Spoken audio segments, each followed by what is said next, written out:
We see them on our way to work or while out running errands, yet most of us just look away when we see people like Judy. We found her sitting outside the Caring Center in Tulsa. She was hard to communicate with. Do you have some problems in your life?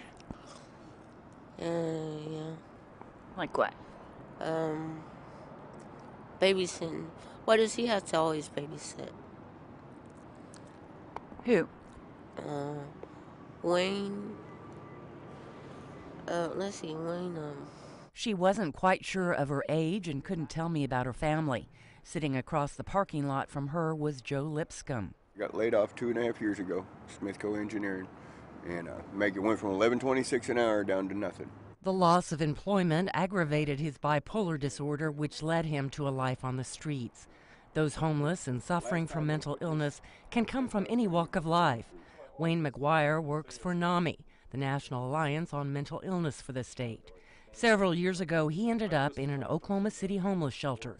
He had developed erratic behavior and confused thinking. Well, you know, it's funny. I think people get the perception that only certain types of people have mental health problems. And I actually was becoming very successful in academics. I had a bachelor's, 2 masters, and finished my PhD. But a lot of things happened in my life, and I started exhibiting what now I realized afterthought was PTSD, post-traumatic stress syndrome. So I started having problems with that and mood disorder as well. He understands why people with mental illness isolate themselves while their world is unraveling. I was fearful that someone who once knew me at a different role when I was functioning very well would see me in this condition, and that's what I was most fearful of. Part of that disease can get people to a point where they're pushing away their family, where they've lost their job, those things that could prevent them from being homeless. So that is the first barrier, is getting people well with their mental health issue, getting them treatment. And we know that today in Oklahoma, if you have mental illness or addiction, 2/3 of those people who qualify for our services can't get it because there's not enough resources there. That directly leads to homelessness. Terry White is the state commissioner for mental health and substance abuse services.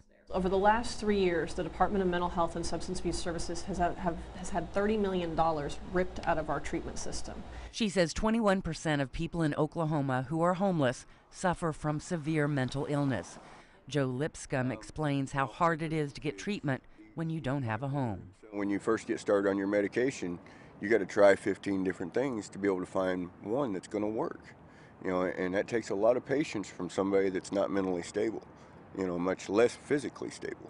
Lipscomb has no vehicle and lives in a tent encampment. He took us on a tour. Never mind the mess, because every time it rains, you know, clothes get wet, and then if you leave them in your tent, they get moldy.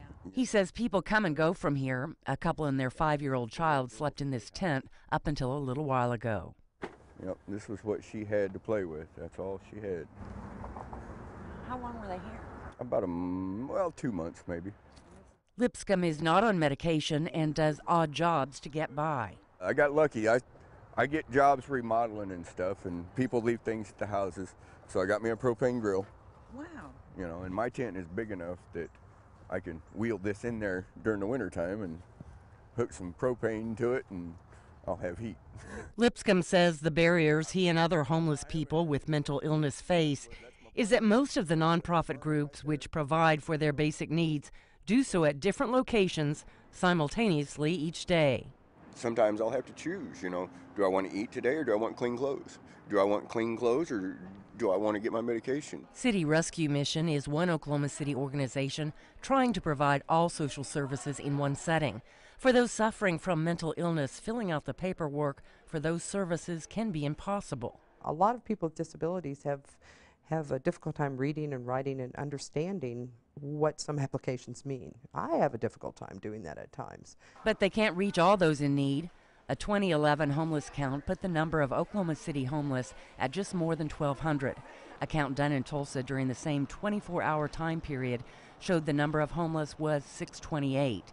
And even though Tulsa has a smaller overall population, Commissioner White says Tulsa is doing a better job of helping the homeless. Tulsa as a community has actually made a pretty strong statement, both from their philanthropic community along with partnerships from the state and from the city, that say we want to try to end homelessness in Tulsa County, which is an amazing model for the rest of the state to be looking at. In Tulsa, the Yale Avenue Apartments is an example of what is taking place around the city. Here, those who are chronically homeless and may have mental health issues are given small apartments to live in. Professionals have helped them apply for disability so they can pay to live here.